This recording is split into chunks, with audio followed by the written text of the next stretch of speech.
अस्सलाम वालेकुम SPSC aspirants. मैं हूं मुक़द्दस अब्बासी और आज हम स्टार्ट करने वाले हैं बायोलॉजी का chapter 3 coordination and control. Coordination हम किसको कहते हैं? जब भी process where different units of a system work together, यानी एक ऐसा प्रोसेस जहाँ पर डिफरेंट यूनिट्स जो है वो एक साथ मिलकर काम करें तो उसे हम कोऑर्डिनेशन कहते हैं।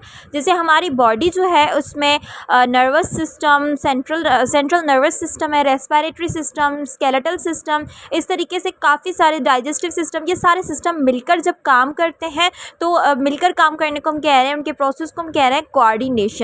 या फिर एक सिस्टम को बनाने के लिए डिफरेंट ऑर्गन जिस तरीके से काम कर रहे होते हैं तो वो भी एक तरह से कोऑर्डिनेशन है, ठीक। और उन पर जो कंट्रोल है वो ब्रेन का होता है। सो कोऑर्डिनेशन एंड कंट्रोल हम पढ़ते हैं कि किस तरीके से हमारी बॉडी के अंदर जितने भी प्रोसेस होते हैं वो किसके कंट्रोल से होते हैं और किस तरीके से डिफरेंट ऑर्गन्स आपस में कोऑर्डिनेशन से काम करते हैं।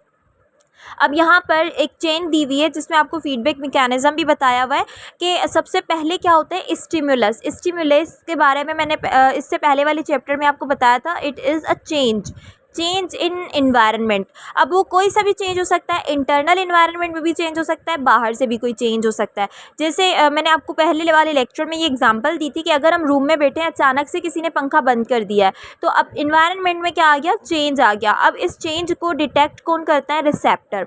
यानी जो भी सेल्स इस चेंज को डिटेक्ट कर रहे हैं उनको हम रिसेप्टर कह रहे हैं। जैसे स्किन इस चीज़ को डिटेक्ट करेगी, चेंज को जो है डिटेक्ट कर लिया स्किन ने। अब स्किन में मौजूद रिसेप्टर उस मैसेज को in the form of nerve impulse भेजते हैं वर्क मॉड्यूलेटर की तरफ। मॉड्यूलेटर जो होता है एक्चुअली इट इज़ ब्रेन। वो इस मैसेज को इंटरप्रेट करेगा, पढ़ेगा और अब उसके रिस्पॉन्स में जो मैसेज देना है, जो काम करना है, वो मॉड्यूलेटर यानी हमारा जो ब्रेन है वो इफेक्टर ऑर्गन की तरफ भेजेगा। यहाँ पर मिस्टेक होगी, दिस इज़ इफेक्टर। अब इफेक्टर वो जगह है जहाँ पर ये चीज़ जो है वो इफ़ेक्ट करेगी। जैसे हमारी स्किन में मौजूद ग्लैंड्स होते हैं, स्वेट ग्लैंड्स, वहाँ पर जाएंगे ये नर्व इम्पल्स। तो नर्व इम्पल्स जो है वो इफेक्टर की तरफ गई। अब ये इफेक्टर जो है वहाँ पर रिस्पॉन्स देगा, यानी ये जो स्वेट ग्लैंड्स है ये स्वेटिंग प्रोड्यूस करेंगे। एज अ रिज़ल्ट स्वेटिंग होगी, ये हुआ रिस्पॉन्स। और इसके नतीजे में क्या होगा कि जो चेंज आया था जिसकी वजह से बॉडी के सेल्स अब टेम्परेचर उनका बढ़ने वाला था तो वहाँ से क्या हुआ, हो गए स्वेटिंग से वापस से बॉडी कूल हो जाएगी। So this is all about the feedback mechanism. अब ये फीडबैक मैकेनिज़्म जो है वो पॉजिटिव भी होता है, नेगेटिव भी होता है। अगर जो चेंज आया है उसी चेंज को बढ़ावा देने वाला कोई फीडबैक मैकेनिज़्म हो, जैसे हम जो है वो पंखा बंद हो गया, गर्मी लग रही है, अब स्वेटिंग की बजाय हम क्या कर रहे हैं कि हम आग वगैरह के बराबर में बैठ गए या कोई फ्लैम वगैरह चल रहा था उसके बराबर में बैठ गए और ज़्यादा जो है उसकी हीटिंग ज़्यादा लगने लगी हमारी बॉडी को। तो ये जो चेंज आएगा वो क्या कहलाएगा? Positive feedback. यानी एक चीज़ जो बड़ी है वो उसके रिस्पॉन्स में वो चीज़ दोबारा से बढ़ने लग जाए, this is called positive feedback. और अगर ऑपोजिट हो जाए तो उसे हम नेगेटिव फीडबैक कहते हैं। अब ये जो कोऑर्डिनेशन एंड कंट्रोल है ये दो तरह का होता है। एक होता है नर्वस कोऑर्डिनेशन और दूसरा है केमिकल कोऑर्डिनेशन।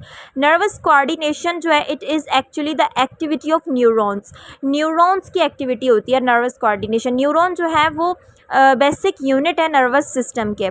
अब ये जो न्यूरॉन्स होते हैं ये सेल्स होते हैं एक्चुअली जहाँ से इंफॉर्मेशन जो है वो पास होगी। अब ये जो रिस्पॉन्स होता है ना it is rapid in action and response. जो नर्वस कोऑर्डिनेशन है एक्चुअली ये बहुत स्पीडली वर्क करता है। जैसे पंखे का बटन आप ऑन करें, कितनी भी दूर फ़ैन लगा हुआ हो एकदम से फ़ैन जो है वो मूव करना स्टार्ट कर देता है। यानी इतना रैपिड एक्शन होता है क्योंकि वो सिग्नल जो पंखे को मिल रहे हैं वो इलेक्ट्रो सिग्नल है, इलेक्ट्रिसिटी के सिग्नल है। अब इसी तरीके से हमारी बॉडी के अंदर जो ये जो नर्वस कोऑर्डिनेशन है बिल्कुल इलेक्ट्रिसिटी की तरह ही वर्क कर रहा है। तो हम ऐसा कह सकते हैं it is also electrochemical signal, यानी ये इलेक्ट्रिसिटी की तरह ही सिग्नल होता है, एकदम से वर्क करता है। और इसमें न्यूरोट्रांसमीटर्स इन्वॉल्व होते हैं और ये जो नर्वस कोऑर्डिनेशन है वो मोस्ट प्रोबेबल एनिमल्स में पाया जाता है, प्लांट्स में है ही नहीं नर्वस कोऑर्डिनेशन। केमिकल कोऑर्डिनेशन में क्या होता है कि स्पेशल सिक्रेटरी सेल्स होते हैं और जिन्हें हम ग्लैंड्स कह रहे हैं, वहाँ से कुछ केमिकल्स निकलते हैं जो कि एक्ट करते हैं, रिस्पॉन्स करते हैं। ये जो केमिकल कोऑर्डिनेशन होता है वो as compare to nervous coordination it is slower, और इसमें जो केमिकल्स इन्वॉल्व हैं वो हार्मोन्स कहलाते हैं। ये एनिमल्स में भी होता है, ये प्लांट्स में भी होता है, लेकिन प्लांट्स में ये ज़्यादा होता है क्योंकि नर्वस कोऑर्डिनेशन प्लांट्स में है ही नहीं। ठीक, एग्जाम्पल के तौर पे ऑक्सिन इन सनफ्लावर। अब सनफ्लावर के अंदर एक हार्मोन है दैट इज़ ऑक्सिन, जिसकी वजह से सनफ्लावर जो होता है वो जिस तरफ सन मूव करेगा उसी तरफ सनफ्लावर मूव करता है। वो इस वजह से क्योंकि ऑक्सीजन उसमें रिलीज़ होता है और जिसकी वजह से सेल की ग्रोथ एकदम से रैपिडली हो रही होती है और वो मूव कर रहा होता है। अब आते हैं ह्यूमन नर्वस सिस्टम पर। ह्यूमन नर्वस सिस्टम जो है वो दो तरह का है, एक है सेंट्रल नर्वस सिस्टम, दूसरा है peripheral nervous system. Central nervous system में कौन से ऑर्गन इन्वॉल्व होते हैं? ब्रेन और spinal cord. Actually central nervous system जो है उसमें है तो ये दो ऑर्गन, लेकिन ये दोनों पूरी बॉडी को कंट्रोल में कर रहे हैं। पेरीफेरल नर्वस सिस्टम की जो नर्व्स होती हैं वो सिर्फ आर्म्स और लेग्स में मौजूद होती हैं, तो आर्म्स एंड लेग्स की मूवमेंट जो है वो इसके थ्रू हो रही है, पेरीफेरल नर्वस सिस्टम के थ्रू होती है, और ये भी किसके कंट्रोल में होता है? सीएनएस के कंट्रोल में होता है। अब सबसे पहले हम सेंट्रल नर्वस सिस्टम पे आते हैं, फिर आएंगे हम पीएनएस पर। सीएनएस यानी सेंट्रल नर्वस सिस्टम, जिसमें दो मेन ऑर्गन हम पढ़ेंगे that is brain and spinal cord. अब इसमें सबसे पहला जो ऑर्गन इन्वॉल्व है दैट इज़ ब्रेन, तो हम सबसे पहले ब्रेन को पढ़ते हैं। ब्रेन जो कि ऐसे समझो कि कंप्यूटर है एक तरह का, हमारी बॉडी का जो सिस्टम मैकेनिज़्म संभाल रहा है दैट इज़ ब्रेन, और पूरी बॉडी की एक्टिविटीज़ ब्रेन संभालता है। ब्रेन जो है खुद इसको प्रोटेक्ट करने के लिए इसके ऊपर बोनी केज है जिसको हम स्कल कहते हैं, और ब्रेन की 3 लेयर्स भी इसको प्रोटेक्ट कर रही होती हैं। उन लेयर्स को हम मेनिंजेस कहते हैं, और इन मेनिंजेस में ना एक फ्लूइड भरा हुआ होता है जिसको हम कहते हैं CSF यानी cerebro spinal fluid. So empty cavities जिनको हम वेंट्रिकल्स कहते हैं, these are filled with the cerebro spinal fluid. Parts of brain पर आते तो ब्रेन के 3 पार्ट्स होते हैं, सेरिब्रम जिसको हम फ्रंट ब्रेन भी कहते हैं, फ्रंट ब्रेन, और मिड ब्रेन, उसके बाद सेरिब्लम जिसको हम हाइंड ब्रेन भी कहते हैं। ठीक, अब ये जो ब्रेन है इसके 2 पार्ट्स होते हैं, ऐसा कह रहे हैं कि 2 हेमीस्फीयर होते हैं। आप बुक में इसके डायग्राम को देखेंगे तो 2 हेमीस्फीयर होते हैं, एक राइट साइड पर तो दूसरा उसके लेफ़्ट साइड पर। राइट साइड का जो हेमीस्फीयर है हमारी लेफ़्ट। अब हम इसको पार्ट्स वाइज पढ़ते हैं। सबसे पहले हम फ्रंट ब्रेन को पढ़ेंगे जिसको हम सेरिब्रम भी कहते हैं। अब ये जो पार्ट है this one is the largest part where important decisions are made, यानी ये सबसे बड़ा पार्ट है। ब्रेन के जो 3 पार्ट हैं सबसे बड़ा सेरिब्रम होता है, and this is said to be seat of intelligence, seat of conscious activity, seat of memory. यानी यहाँ पर जितने भी इंटेलिजेंस के काम हो रहे हैं, एक्टिविटीज़ हो रही है, मेमोरी हो रही है, वो सारी की सारी सेरिब्रम के कंट्रोल में है। सेरिब्रम के 2 पार्ट्स होते हैं, एक इसका आउटर पार्ट है that is called grey matter क्योंकि वो ग्रेइश कलर का होता है, और उस आउटर पार्ट को हम कहते हैं कॉर्टेक्स। इनर जो होता है वो वाइट मैटर होता है। ये जो आउटर पार्ट होता है ना, इसके 4 लोब्स हैं, frontal lobe, parietal lobe, temporal and occipital lobe. अब ये जो 4 पार्ट्स हैं ना, इसकी डायग्राम में आप देख लीजिएगा कि फ्रंटल लोब कौन सा है, पैराइटल लोब कौन सा है। I have book time like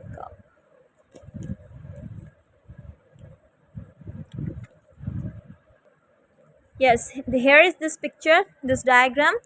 This one is frontal lobe, and behind frontal lobe there is parietal lobe, and behind parietal lobe there is occipital lobe, and below these 3 lobe is temporal lobe. Okay, and this one is cerebellum. ये diagram मैं आपको इसलिए दिखा रही हूँ क्योंकि कभी कभार एग्जामिनर एमसीक्यूज में डायग्राम देख के पार्ट के नेम पूछ लेता है, इस वजह से आपको डायग्राम्स भी जो इंपॉर्टेंट है वो क्लियर होनी चाहिए। अब इनके फंक्शंस मैंने यहाँ पर लिख दिए हैं, जिसे फ्रंटल लोब के कंट्रोल में क्या होती है, थॉट्स, इमोशंस। ओके, तो अगर आपके दिमाग में कभी थॉट्स आ रही हैं, इमोशंस आ रहे हैं गलत, तो अपने फ्रंटल लोब को ही जो है कहा करें, आपके पूरे दिमाग को ना कहा करें कि मेरा पूरा दिमाग ही ख़राब है, आपका फ्रंटल लोब ख़राब है जो आपको इतनी बुरी थॉट्स आती हैं। पैराइटल लोब जो है वो प्रेशर, टेम्परेचर, लैंग्वेज प्रोसेसिंग, ये काम पैराइटल लोब के कंट्रोल में होते हैं। टेम्परल लोब जो होता है वो हेयरिंग, यानी जो हम सुनते हैं, जो हम बोलते हैं, this is under the control of temporal lobe, and occipital lobe के कंट्रोल में विजन है। फ्रंट ब्रेन के कुछ पार्ट्स हैं, थैलेमस, थैलेमस और उसका फंक्शन वगैरह, इनकी पोजीशन और फंक्शंस याद कर लें। अब जैसे थैलेमस है, ये हाइपोथैलेमस के ऊपर जो है मौजूद होता है। अब इसका फंक्शन क्या है, it guides the stimuli toward appropriate part of cortex. यानी कोई सा भी चेंज आता है ना इन्वायरमेंट में और जब ब्रेन के पास मैसेज पहुंचता है वो एक्चुअली थैलेमस के पास पहुंचता है। अब उस मैसेज को ब्रेन के कौन से पार्ट की तरफ भेजना है, जैसे फ्रंटल लोब का एक अलग काम होता है, पैराइटल लोब का अलग काम है, तो कौन से लोब की तरफ भेजना है, कौन से पार्ट ऑफ कॉर्टेक्स की तरफ भेजना है, ये काम थैलेमस का होता है। और हाइपोथैलेमस का काम क्या है, it maintains functions like blood pressure, temperature, hunger, thirst. अब ये जो भूख प्यास के फंक्शंस है ना, और टेम्परेचर को मेंटेन करना, ब्लड प्रेशर को मेंटेन करना, एक्चुअली ये जो लाइफ मेंटेनिंग फंक्शंस है ये हाइपोथैलेमस के होते हैं।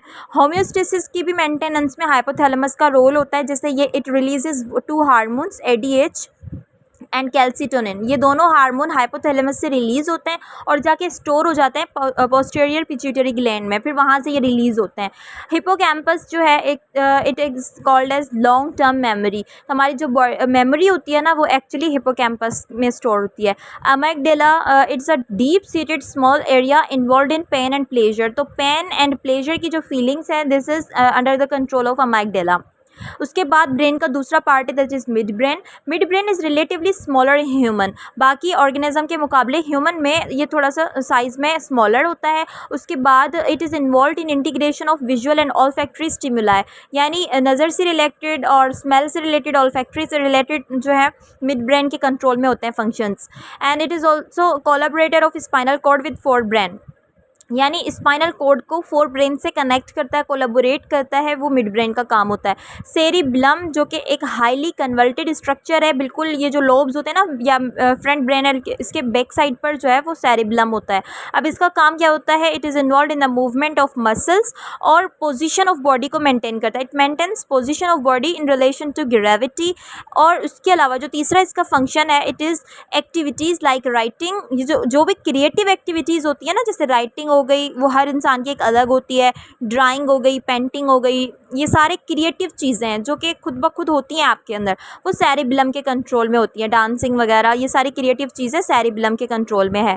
सेरिबेलम के दो और पार्ट्स हैं, medulla oblongata and pons. Medulla oblongata जो है ये स्पाइनल कॉर्ड के ऊपर होता है, it is above spinal cord and it is centre for automatic activities. जितनी भी ऑटोमेटिक एक्टिविटीज़ होती हैं ना, रिफ्लेक्स एक्शन जिनको हम कह रहे हैं, ब्रीथिंग हो गई, खुद ब खुद हम जो सांस ले रहे होते हैं, heart beat, blood pressure, hiccuping, swallowing, ये सारे फंक्शंस मेडुला ऑब्लोंगेटा के अंडर कंट्रोल होते हैं।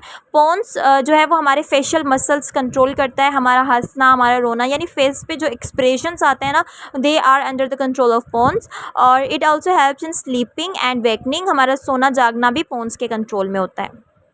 बाद ब्रेन का जो सेंट्रल नर्वस सिस्टम का जो दूसरा पार्ट था दैट इज़ स्पाइनल कॉर्ड, उस पर आते हैं। Spinal cord is a butterfly shaped thick and white, ये नर्व होती है एक तरह से ना, एक पूरी लंबी सी नर्व की तरह। ये वर्टिब्रल कॉलम के टॉप से स्टार्ट होती है और बॉटम तक, जब तक वर्टिब्रल कॉलम फ्लो करती हुई आ रही है ना ऊपर से, तो वो उसके अंदर मौजूद होती है ये कॉर्ड। और it arises from medulla oblongata. ये ब्रेन का कौन सा पार्ट, सेरिबेलम का एक पार्ट है मेडुला ऑब्लोंगेटा, वहाँ से ये एक्सटेंड होती हुई आती है और पूरे वर्टिब्रल कॉलम के अंदर ये मौजूद होती है। इसका जो आउटर पार्ट है ना वो ब्रेन के बरक्स वाइट कलर का होता है, वाइट मैटर कहलाएगा, और इनर मैटर जो इनर पार्ट है उसको हम ग्रे मैटर कह रहे हैं, जबकि ब्रेन का इसके ऑपोजिट होता है। ठीक। अच्छा, स्पाइनल कॉर्ड जो है it is said to be mini control centre for few reflexes. ये जो रिफ्लेक्स एक्शन होते हैं जिनको मैं एंड में डिस्कस करूँगी वो स्पाइनल कॉर्ड के जो है कंट्रोल में होते हैं। मैं आखिर में बताती हूँ कि रिफ्लेक्स एक्शन किसको कहते हैं। अब जो ह्यूमन नर्वस सिस्टम का दूसरा पार्ट है that is peripheral nervous system, जिसके अंडर कंट्रोल में हमारे लेग्स एंड आर्म्स के मसल्स होते हैं। अब उनको पढ़ते हैं। अब ये जो पेरिफेरल नर्वस सिस्टम है it is further categorised into somatic nervous system and automatic nervous system. Somatic nervous system जो होता है ये स्केलेटल मसल्स इसके कंट्रोल में होते हैं। अब स्केलेटल मसल्स जो होते हैं वो वॉलंटरी होते हैं, वॉलंटरी यानी ब्रेन के कंट्रोल में। ठीक। अब वॉलंटरी यानी इसके जो एक्शंस होंगे वो हमारे कंट्रोल में हैं, और जो ऑटोमेटिक नर्वस सिस्टम है ये कंट्रोल में नहीं होता। ये जो है वो इनवॉलंटरी फंक्शंस में इन्वॉल्व होता है, जैसे डाइजेशन का होना, जब डाइजेशन होती है तो ईसोफेगस कॉन्ट्रैक्ट कर रहा होता है, तो this is also automatic nervous system. Breathing का होना, तो ये यहाँ पर जो कॉन्ट्रैक्शन वगैरह हो रही है या यहाँ पर जो भी नर्वस सिस्टम एक्ट कर रहा है वो ऑटोमेटिक नर्वस सिस्टम है। न्यूरॉन पर आते हैं। न्यूरॉन जिसका मैंने पहले बताया था, इट इज़ द सेंटर या फिर it is the cell of the nervous system, ठीक, basic unit of nervous system कह सकते हैं उसको हम। तो न्यूरॉन जो है एक्चुअली ये वो सेल होता है जो कि नर्वस सिस्टम में इन्वॉल्व होता है और जनरेट करता है। It generate and conduct neuronal signal, जिसको हम नर्व इम्पल्स कहते हैं। तो जो नर्व्स के मैसेजेस होते हैं वो जनरेट भी ये करता है न्यूरॉन, और कंडक्ट भी न्यूरॉन ही करेगा। न्यूरॉन के आप सेल को देखें तो इसमें जो पार्ट्स आ रहे हैं वो एक तो ये वाला पूरा पोर्शन है जिसको हम कहते हैं सेल बॉडी, और ये जो पीछे का सारा पोर्शन है इसको हम कहते हैं सेल प्रोसेसेस। अब ये जो सेल बॉडी है इसमें एक न्यूक्लियस आता है, साइटोप्लाज्म होता है, और ये देखिए जाली टाइप कुछ स्ट्रक्चर्स हैं, इनको हम कहते हैं डेंड्राइट्स। और उसके बाद एक जो है वो एक पूरी लाइन की तरह ना जा रही है, पार्ट जा रहा है जिसको हम कहते हैं एक्सोन। इस एक्सोन पर शीथ लगी हुई होती हैं, जैसे एक इलेक्ट्रिक वायर के ऊपर हम केबल्स लगा देते हैं ना, इसी तरीके से माइलिन शीथ इस एक्सोन को कवर कर रही है। और इसके बैक साइड पर भी क्या होते हैं, डेंड्राइट्स होते हैं। अब डेंड्राइट्स का काम क्या होता है, ये स्टिमुलस को रिसीव करते हैं, यानी कोई सा भी जो चेंज आता है ना तो वो उसको रिसीव करने के लिए ब्रेन के जो न्यूरॉन्स हैं वो डेंड्राइट्स होते हैं एक्चुअली, जहाँ से ये स्टिमुलस जो है वो रिसीव होता है। ठीक है, ये डेंड्राइट्स का फंक्शन है। एक्सोन का फंक्शन क्या होता है, उस कमांड को ट्रांसमिट करते हैं जहाँ पर भी जाना हो, तो ट्रांसमिशन का काम एक्सोन का होता है। So this is all about neuron. अब आते हैं रिफ्लेक्स एक्शन की तरफ। Reflex action actually automatic pre programmed responses होते हैं एंड रेगुलेटेड बाय सीएनएस। ये वो ऑटोमेटिक फंक्शन है जो अचानक से हो जाते हैं, जिसमें ब्रेन को सोचने का भी टाइम नहीं मिलता। तो ब्रेन के मेडुला ऑब्लोंगेटा वगैरह वो इसमें इन्वॉल्व होते हैं, और कुछ नर्व्स स्पाइनल कॉर्ड की इसमें इन्वॉल्व होती हैं रिफ्लेक्स एक्शन में।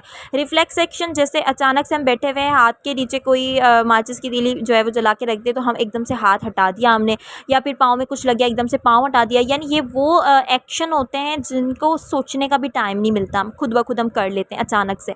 तो सोचने का भी टाइम नहीं मिला, ना कुछ जो है वो ब्रेन से मैसेजेस गए ना ब्रेन से मैसेजेस आए, बस ब्रेन के कुछ पार्ट्स जैसे मेडुला ऑब्लोंगेटा या फिर स्पाइनल कॉर्ड के कुछ पार्ट्स इसमें इन्वॉल्व होते हैं। अच्छा, उसके बाद वो पाथवे जहाँ से रिफ्लेक्स एक्शन जो है वो हो रहा है, रिफ्लेक्स एक्शन की जो पाथवेज होते हैं उनको हम रिफ्लेक्स आर्क कहते हैं। और इसमें जो न्यूरॉन्स इन्वॉल्व होती हैं, न्यूरॉन्स 3 तरह की होती हैं, मोटर न्यूरॉन्स हैं, सेंसरी न्यूरॉन्स होती हैं, तो जो इसमें इंटर न्यूरॉन्स होती हैं। अब ये जो मोटर और सेंसरी न्यूरॉन्स होती हैं ना, ये दोनों इन्वॉल्व होती हैं अगर रिस्पॉन्स रैपिड आया है, यानी हम ऐसा कह लें कि शॉर्टेस्ट रिफ्लेक्स एक्शन। जब शॉर्टेस्ट रिफ्लेक्स एक्शन हो तो उसमें सिर्फ 2 न्यूरॉन्स इन्वॉल्व होती हैं, जबकि अगर एक मतलब लॉन्गर हो रिस्पॉन्स हो तो उसमें तीसरी न्यूरॉन यानी इंटर न्यूरॉन भी इन्वॉल्व होती है। Inter neuron is present only in brain. Okay, example में आ गया रिफ्लेक्स एक्शन के नी जर्क, स्नीजिंग, तो ये कुछ एक्शंस हैं रिफ्लेक्स एक्शन। उसके बाद रिसेप्टर्स पर आते हैं। रिसेप्टर्स तो बहुत सारे होते हैं, लेकिन बुक में जो है वो सिर्फ आईज़ को और ईयर को कवर किया गया है, तो हम उन्हीं को पढ़ते हैं। आई जो है वो on the basis of principle of simple camera पे काम करती है, बिल्कुल जैसे कैमरा काम करता है इसी तरीके से हमारी आई भी वर्क कर रही होती है। It collects reflected light. Object जो होते हैं ना, जो हमें नज़र आ रहे हैं, उस पर जो लाइट पड़ती है वो यहाँ से होती है रिफ्लेक्ट होकर हमारी आइज़ पर पड़ती है। अब आइज़ उस रेज़ को करती है कलेक्ट करने के बाद डाइवर्ट करती है to the layer of sensory cell, जिसको हम कहते हैं रेटिना पे वो रिफ्लेक्टेड लाइट फिर पड़ती है, और वो जो लाइट होती है वो कन्वर्ट हो जाती है नर्व इम्पल्स में, यानी नर्व के मैसेजेस में कन्वर्ट हो जाती है, और फिर जो है ब्रेन की तरफ चली जाती है, और फिर ब्रेन से रिस्पॉन्स आता है। तो इस तरीके से आई जो है वो वर्क करती है। ये कुछ पार्ट्स हैं आईज़ के, जैसे हमारी आई को हम देखें तो वाइट कलर का जो पार्ट होता है जिसको हम स्क्लेरा कहते हैं, इस पार्ट के ऊपर जो एक लेयर आ रही है जो नज़र नहीं आ रही, लेकिन जो लेयर आती है ना आईज़ के ऊपर, उसे हम कहते हैं कॉर्निया। इसका काम क्या होता है, ट्रांसपेरेंट लेयर है, कलेक्शन जो है ना रेस की वो कार्निया का काम होता है। इसके पीछे ना एक पूरा सा एक चैम्बर होता है, स्मॉल चैम्बर खाली सा, उसको हम कहते हैं एक्वस ह्यूमर। फिर आई बॉल आता है। आई बॉल के भी 2 पार्ट्स होते हैं, एक कलरफुल पार्ट होता है, कलरफुल ऐसा क्या है, किसी की ब्लैक आइज़ होती हैं, किसी की स्काई ब्लू होती हैं, किसी की ग्रीनिश कलर या इंग्लिश कलर्स होते हैं कुछ। तो ये जो कलरफुल पार्ट होता है ना आई बॉल का, उसको हम आइरिस कहते हैं। और जो उसके बीच में एक छोटा सा होल आ रहा है ब्लैकिश, वो हमेशा ब्लैक कलर का ही होता है, वो प्यूपिल होता है, सेंट्रल होल, जो कि हमेशा ब्लैकिश ही होगा। अब प्यूपिल आइरिस के पीछे लेंस होता है, कौन सा, कॉन्वेक्स लेंस होता है, it is behind the iris. फिर जो दूसरा पार्ट है that is ciliary body. Ciliary body जो है सर्कुलर मसल्स होते हैं जो कॉन्ट्रैक्ट कर रहे होते हैं, रिलैक्स कर रहे होते हैं, जिनकी वजह से प्यूपिल भी कॉन्ट्रैक्ट और रिलैक्स करता है। पीछे एक बहुत बड़ा चेम्बर होता है, इन सब पार्ट्स के कैविटी होती है बहुत बड़ी, that is filled with the gel. वो जेल से भरी हुई होती है और उस जेल को हम कहते हैं विट्रस ह्यूमर। ठीक है, इन सब पार्ट्स के पीछे इनर मोस्ट लेयर आती है, उस लेयर को हम कहते हैं retina. So retina is an inner most layer where image is formed, जहाँ पर इमेज बनेगी। यहाँ पर कुछ सेंसरी सेल्स होते हैं जिनकी शेप जो होती है वो कोन शेप या कुछ रोड शेप सेल्स होते हैं, सेंसरी सेल्स, उनको हम कहते हैं रोड्स एंड कॉन्स। ये सेंसरी सेल्स जो होते हैं वो लाइट के सिग्नल जो अभी आए हैं रेटिना पर उनको कन्वर्ट कर देते हैं नर्व इम्पल्स पर। Next topic is प्यूपिल reflex. प्यूपिल reflex, ये प्यूपिल की एक खासियत है कि ये जो प्यूपिल होता है ना, जो कि सेंट्रल होल है आइज़ का, ये कॉन्ट्रैक्ट भी करता है, रिलैक्स भी करता है, डिपेंड करता है इंटेंसिटी ऑफ लाइट पर। आपने देखा होगा कि अगर आप जो है वो काफ़ी देर तक धूप में काम कर रहे हैं, अचानक से कमरे में आ जाते हो तो कुछ भी नज़र नहीं आता, लेकिन 5 मिनट में या 1-2 मिनट में ही, बल्कि 1-2 मिनट के अंदर आपको वो सारी चीज़ें दोबारा से दिखाई दें, भले डिम लाइट हो लेकिन फिर भी आपको दिखाई देने लगती हैं चीज़ें। और ये इस वजह से होता है क्योंकि हमारा जो प्यूपिल होता है ना, जब हम बाहर निकलते हैं, जब धूप ज़्यादा होती है तो वहाँ पर इंटेंसिटी ऑफ लाइट भी ज़्यादा होती है, तो ब्राइट लाइट होती है, तो ब्राइट लाइट में आइरिस रिलैक्स कर जाता है, जबकि प्यूपिल जो होता है वो कॉन्ट्रैक्ट कर जाता है। अब कॉन्ट्रैक्ट करने की वजह से वो जो लाइट आंखों पर पड़ रही है वो बहुत ही कम एंटर हो रही है, क्योंकि इंटेंसिटी ज़्यादा है। प्यूपिल के अंदर एकदम से इतनी ज़्यादा इंटेंसिटी की लाइट ख़राब कर सकती है, तो बिल्कुल ही कम लाइट आ रही होती है क्योंकि प्यूपिल कॉन्ट्रैक्ट कर चुका है। अब अगर आप डिम लाइट में आ रहे हो तो वो प्यूपिल ऑलरेडी कॉन्ट्रैक्ट हुआ हुआ है ना, और वहाँ पर तो डिम लाइट में तो वैसे भी लाइट कम थी, और वो कम लाइट से भी कम लाइट जा रही है जब, तो आपको एकदम से चीज़ें दिखाई नहीं देती। इस वजह से जब आप डिम लाइट में आते हो 1 ही मिनट के अंदर या 1-2 मिनट के अंदर प्यूपिल जो है वो रिलैक्स कर जाता है, फिर आपको जो है वो ज़्यादा से ज़्यादा लाइट एंटर हो सकती है प्यूपिल के अंदर और चीज़ें नज़र आने लगती हैं।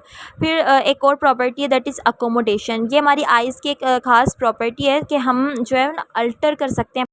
ये पेज इतना ज़्यादा इम्पॉर्टेंट तो नहीं है, लेकिन एक नज़र आप देख लीजिएगा। जैसे इब्न अल हेशिम ने कौन सी बुक लिखी थी, किताबुल मनाज़िर। इब्न ईसा है, उसने मेमोरेंडम ऑफ ऑक्यूलिस्ट्स पर बुक लिखी थी। और यहाँ पर एक इम्पॉर्टेंट पॉइंट है कि ऑफ्थेल्मोलॉजी जो है वो it is study of eyes, या आइज़ से रिलेटेड जितनी भी चीज़ों की स्टडी होगी वो ऑफ्थेल्मोलॉजी में की जाती है। और उसके बाद जो है ना, जो रिसेप्टर है दैट इज़ ईयर। अब ईयर को डिटेल्स में मैं नहीं पढ़ा रही, आप बस एक दफ़ा ना डायग्राम को देख लीजिएगा, क्योंकि इसमें इंपॉर्टेंट चीज़ इसका डायग्राम है और उसके पार्ट्स का नाम याद करना है। तो 53 पे भी डायग्राम बनी हुई है, 54 पर भी। उन दोनों डायग्राम में ना पार्ट्स को पढ़ लीजिएगा कि इस पार्ट को हम क्या कहते हैं। जैसे आउटर पार्ट होता है ना ईयर का, ये होता है आउटर पार्ट जो हमें नज़र आ रहा होता है। अब इस आउटर पार्ट में भी ना ये जो चीज़ आपको नज़र आ रही है दिस इज़ एक्चुअली पाइनम, और पाइना के अंदर ये जो कैनाल अंदर की तरफ जा रही है जिसको हम कहते हैं ईयर कैनाल। अब इस कैनाल तक, बल्कि कैनाल के अंदर ईयर ड्रम आता है, इस तरीके से कुछ स्ट्रक्चर बनी हुई होती है ईयर ड्रम, या फिर इसको ना टी से कोई नाम भी है इसका। खैर वो जो ईयर ड्रम बना हुआ होता है, यहाँ तक ये पूरा पार्ट कहलाता है आउटर पार्ट। उसके बाद यहाँ पर 3 टाइप्स ऑफ बोन्स आती हैं, इनकस, प्यूबिस, स्टेप्स। तो ये जो 3 टाइप्स की बोन्स होती हैं ये मिडिल ईयर पे आ रही हैं। फिर शुरू होता है इनर ईयर। इनर ईयर में एक इस तरीके के स्ट्रक्चर होती है जिसको हम कोचलिया कहते हैं। एक्चुअली वहाँ से जो है वो इम्पल्सेस जाएंगी ब्रेन की तरफ, और यहाँ पर कुछ सेमी सर्कुलर बोन्स होती हैं जो कि आपकी पोजीशन को कंट्रोल कर रही होती हैं। तो ये पूरी डायग्राम और उसके पार्ट्स जो है ना वो आप पेज नंबर 53 और 54 से आपको मिल जाएंगे। अब ये कुछ डिसऑर्डर्स हैं जिनका जिक्र किया गया था बुक इसी चैप्टर में। डायबिटीज़ मेलिटस, ये वो कंडीशन होती है जिसमें हार्मोन जो होता है वो सही तरीके, कौन सा हार्मोन, इंसुलिन हार्मोन या तो रिलीज़ नहीं होता या तो बिल्कुल इनसफिशिएंट रिलीज़ होता है। अब इंसुलिन का काम क्या होता है कि ये ग्लूकोज को ना कन्वर्ट कर देता है ग्लाइकोजन में, ये काम होता है इंसुलिन का।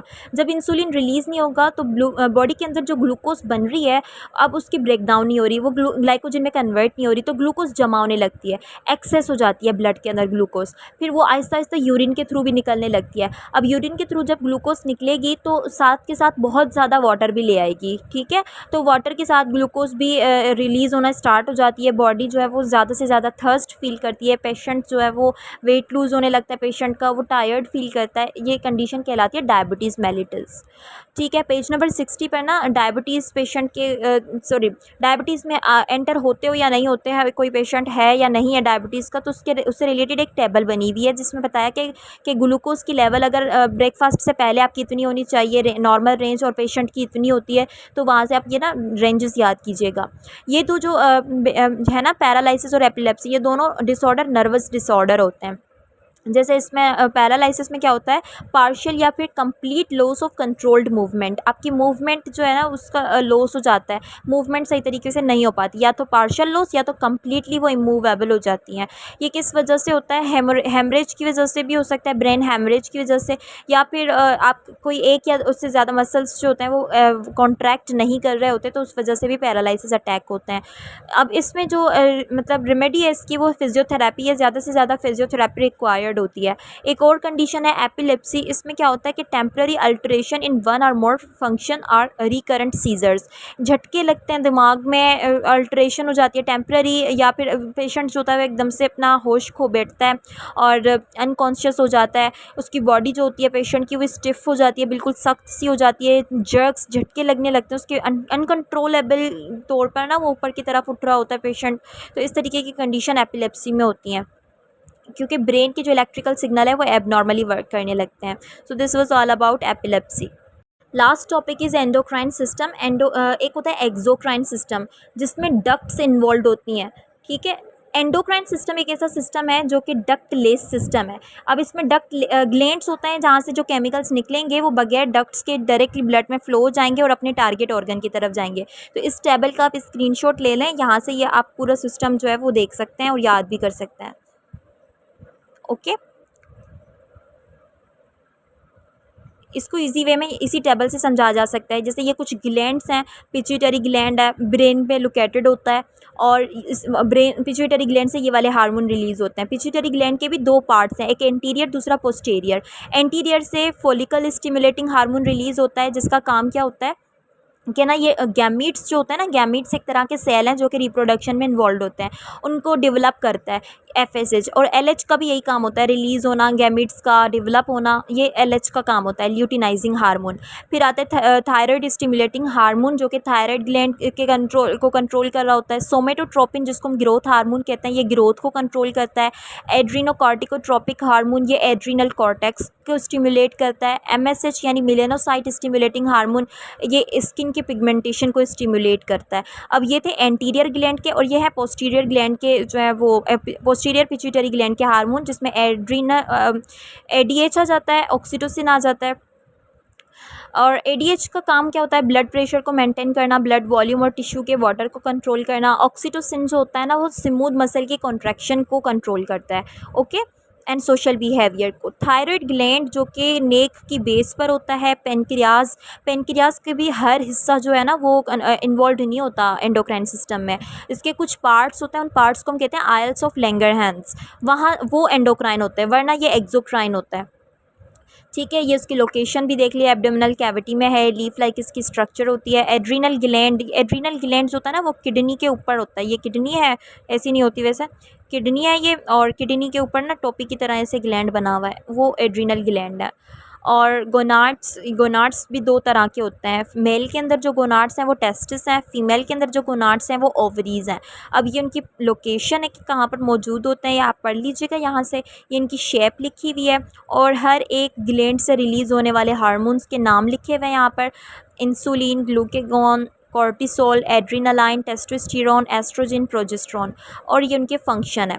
अब थायरोक्सिन का फंक्शन क्या है, मेटाबॉलिक एक्टिविटी को कंट्रोल करना, फिजिकल ग्रोथ को, मेंटल रिटार्डेशन, ये सारे थायरोक्सिन के अंदर कंट्रोल है। कैल्सिटोनिन जो है वो ब्लड कैल्शियम को लोअर करता है।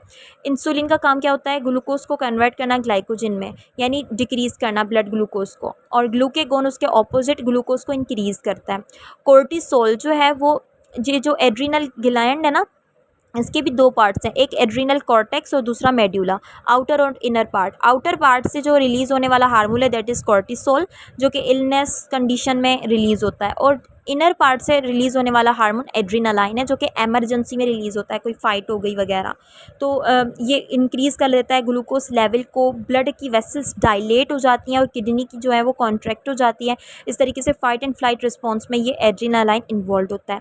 मेल हार्मोन जो कि टेस्टोस्टेरोन है, ये मेल के अंदर सेकेंडरी कैरेक्टर्स को डेवलप करता है। जैसे मेल जो होता है ना, वो जब एडल्ट होने लगता है तो उसके मोस्टेचेस का जो है वो अपीयर होना, आवाज़ भारी हो जाना, this is under the control of testosterone.